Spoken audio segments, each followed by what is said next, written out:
देखो बच्चों, आगे हम लोग अब एक नया कॉन्सेप्ट पढ़ने जा रहे हैं। इस कॉन्सेप्ट में क्या होता है कि हमें एक जैसी चीज़ें अलग अलग लोगों को डिस्ट्रीब्यूट करनी होती है। मतलब ऐसे समझिए कि बॉल्स तो आइडेंटिकल हैं और जिन बॉक्सेस में रखना है वो बॉक्सेस डिफरेंट हैं, है ना। जैसे अभी तक हमने जितने क्वेश्चन किए हैं उनमें ज़्यादातर जो हमने नंबर ऑफ आइटम्स लिए हैं वो सब अलग अलग लिए हैं और उनको डिस्ट्रीब्यूट किया। जैसे मैंने आपको एक कॉन्सेप्ट बताया था, जैसे मान लो मेरे पास एक जैसी चीज़ें हैं, मान लो मेरे पास एक जैसी 4 चीज़ें हैं। अब एक जैसी चीज़ों में से अगर मुझे 2 लेनी है तो उसका एक ही तरीका होगा। अगर मुझे 3 लेनी है तब भी उसका एक ही तरीका होगा। अगर मुझे सभी की सभी लेनी है तब भी उसका एक ही तरीका होगा। तो अगर चीज़ें एक जैसी हैं तो उनमें से 2 लो, 3 लो, 4 लो या 1 लो, उसका एक ही तरीका होगा। ऐसा हम देख चुके हैं। जैसे मान लो हमसे कहा गया कि हमारे पास ए ए ए ए ए ए, मान लो मेरे पास 6 आइडेंटिकल चीज़ें हैं, है ना। मान लो मेरे पास 6 आइडेंटिकल थिंग्स हैं, ठीक है। और इनको 3 लोगों में बांटना है ना, 3 लोगों में बांटना है, ठीक है। ऐसे बांटना है कि एक आदमी को 3 चीज़ें मिले, एक को 2 मिले, एक को 1 मिले। 6 चीज़ें हैं, 3 लोगों में बांटना है। ऐसे बांटना है कि एक को 3 मिले, एक को 2 मिले, एक को 1 मिले। तो क्या होगा, जैसे ये 6 चीज़ें हैं, अब इनमें से 3 चीज़ें हमें लेनी हैं। तो क्या हुआ, देखो 6 में से 3 चीज़ें लेने के तरीके एक होंगे, 6C3 नहीं। जैसे ऐसा सवाल हमने किया था डिस्ट्रीब्यूट करने वाला, तो हमने वहाँ पर 6C3 लिखा था क्योंकि वहाँ पर चीज़ें अलग अलग थीं। चीज़ें अलग अलग थीं, उनमें से 3 चीज़ें उठानी थी तो हमने 6C3 लिखा था। यहाँ 6C3 नहीं, 6 में से 3 चीज़ें लेनी है, एक तरीका। अब क्या हुआ, 3 चीज़ें बची, अब 3 में से 2 लेनी है, फिर एक तरीका। और एक बची, 1 में से 1 लेनी, फिर एक तरीका। तो मतलब हमारा जो आंसर हो गया वो 1 ही हो गया। जैसे 6 एक जैसी चीज़ें हैं और हमें 3 लोगों में बांटनी है, एक को 3, एक को 2, एक को 1, तो हमारा नंबर ऑफ वे 1 ही हो गया क्योंकि 3 चीज़ें उठाएंगे तो एक जैसी चीज़ों में से उठाने का तरीका एक ही होता है ना। तो 6 एक जैसी चीज़ों में से 3 चीज़ें सेलेक्ट करेंगे तो 1 वे, फिर बचेंगे 3, उसमें से 2 लेंगे, फिर एक तरीका, फिर बचेगा 1, उसमें से 1 लेंगे, फिर एक तरीका।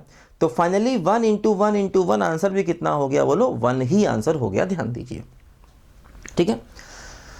तो अब जैसे मान लो हमसे कहा गया कि मेरे पास 6 चीज़ें हैं। मान लो मेरे पास ये 6 आइडेंटिकल थिंग्स हैं फॉर एग्जाम्पल, ठीक है। मान लो मेरे पास 6 आइडेंटिकल थिंग्स हैं, ठीक है, 6 एक जैसी चीज़ें हैं और कहा गया कि डिस्ट्रीब्यूट अमंग 3 पर्सन्स, 3 लोगों में बांटिए।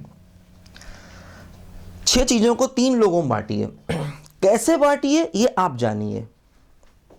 6 एक जैसी चीज़ें हैं, 3 लोगों में बांटिए। हमने पूछा कैसे बांटना, बोला ये आप देख लीजिए, जैसे मर्जी हो बांट दीजिए। जैसे यहाँ तो क्लियर था, एक को 3 देनी, एक को 2, एक को 1, तो एक तरीका था। अब 6 चीज़ें 3 लोगों में बांटनी है। हमने पूछा भाई किसको कितनी देनी है, बोले आप जिसको मर्जी हो जितनी दीजिए, हमें मतलब नहीं। तो हमने क्या किया, हमने एक को 3 चीज़ें दे दी, एक को 2, एक को 1 दे दी। हमने ऐसा किया। हमने एक को 3 दे दी, एक को 3 दे दी, एक को 0 दे दी। हमने ऐसा किया। हमने एक को 4 दे दी, एक को 1 दे दी, एक को 1 दे दी। फिर हमने इसको 1 दे दी, इसको 1 दे दी, इसको 4 दे दी, ठीक। हमने इसको 6 दे दी, इसको 0, इसको 0। हमने इसको 6 दे दी। तो मतलब जैसे ये चीज़ों को बांटने का एक तरीका कॉम्बिनेशन नहीं, एक तरीका। जैसे बताया ना, एक को 3 दोगे, एक को 2, एक को 1, तो एक ही तरीका। जैसे ये एक तरीका, ये भी एक तरीका, ये भी एक तरीका, ये भी एक तरीका, ये भी एक तरीका।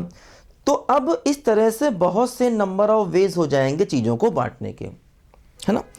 6 एक जैसी चीज़ें हैं, उनको 3 लोगों में बांटना है। अब जिनको बांटना है वो अलग अलग हैं। मतलब ऐसे समझो कि 6 आइडेंटिकल बॉल्स हैं, उनको 3 डिफरेंट डिब्बों में रखना है। कैसे रखना है ये आपकी मर्जी है, आप जानिए, है ना। तो अलग अलग तरीके हो सकते हैं, है ना। तो अब हमें यही सवाल करना है, आखिर तरीके कैसे पहचानेंगे, कितने होंगे। कि 6 एक जैसी चीज़ों को 3 लोगों में बांटना है, तो कैसे बांटेंगे, जहां पर हमें मालूम नहीं है किसको कितने बांटने हैं। ऐसे आप याद करो, हमने सबसे पहला जो क्वेश्चन लिया था परम्यूटेशन कॉम्बिनेशन में, बॉल्स और बॉक्सेस वाला लिया था। जैसे डिफरेंट बॉल थे, डिफरेंट बॉक्सेस थे, तो हमने एक बॉल को उठाया, रखने के तरीके, दूसरे को उठाया, रखने के तरीके, तीसरे को उठाया, रखने के तरीके, चौथे को उठाया, रखने के तरीके।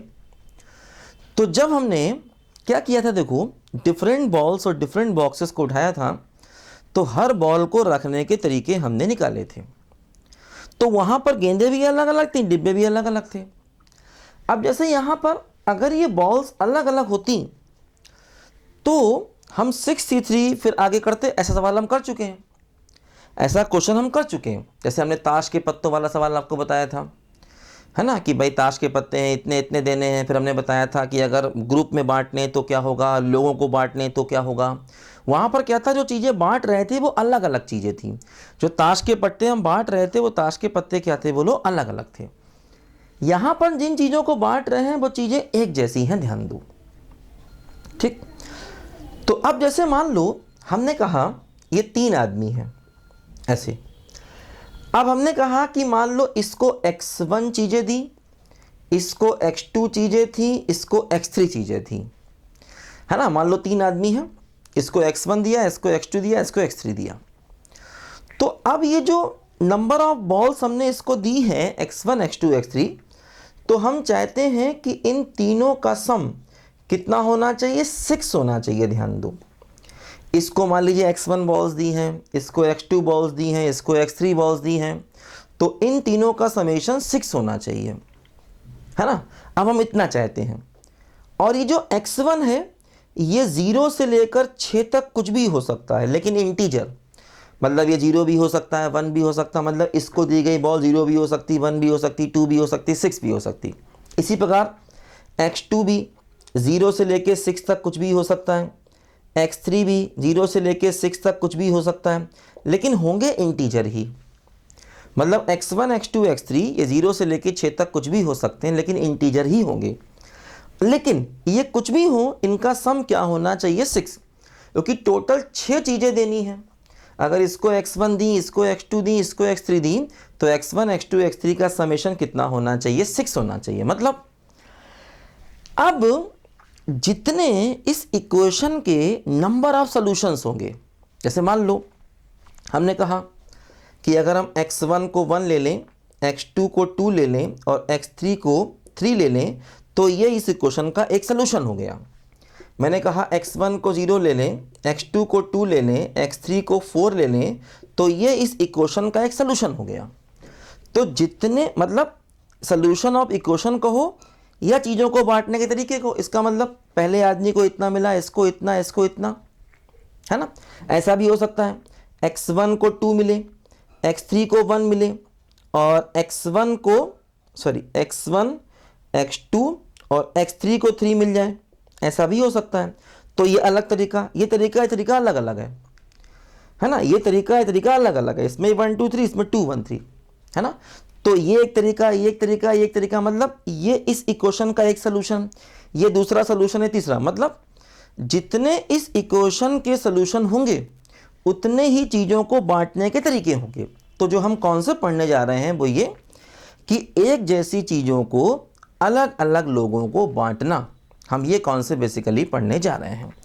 आइडेंटिकल थिंग्स को पर्सन्स में बांटना, या ऐसा कहो कि एक जैसी गेंदों को अलग अलग डिब्बों में रखना, जहां पर ये नहीं पता है किस डिब्बे में कितनी गेंदें रखनी हैं। तो हम ये कॉन्सेप्ट अगला पढ़ने जा रहे हैं। क्या कॉन्सेप्ट है कि एक जैसी चीज़ों को अलग अलग डिब्बों में रखना, और जहां पर हमें ये नहीं मालूम है किस डिब्बे में कितनी चीज़ें रखनी हैं। तो ये क्वेश्चन और इस इक्वेशन का सलूशन, दोनों के आंसर हमेशा सेम आएंगे। जितने इसके नंबर ऑफ सॉल्यूशंस होंगे उतने ही हमारे इसको बांटने के तरीके होंगे। तो अब इस सवाल को कैसे किया जाए, इसका प्रॉपर एक तरीका तो ये भाई अलग अलग केसेस बना के देखो, बहुत समय लग जाएगा। तो इस सवाल को करने का प्रॉपर मेथड क्या है ये हम देखेंगे अभी, है ना। एक तरीका तो ये है भाई केसेस बना के देखो, लेकिन बहुत समय लगेगा। तो अब इसको करने का सही तरीका क्या है ये हम अभी देखना चाह रहे हैं। इसको नोट करो बच्चों, जरा ध्यान से बताता हूँ मैं आपको अभी।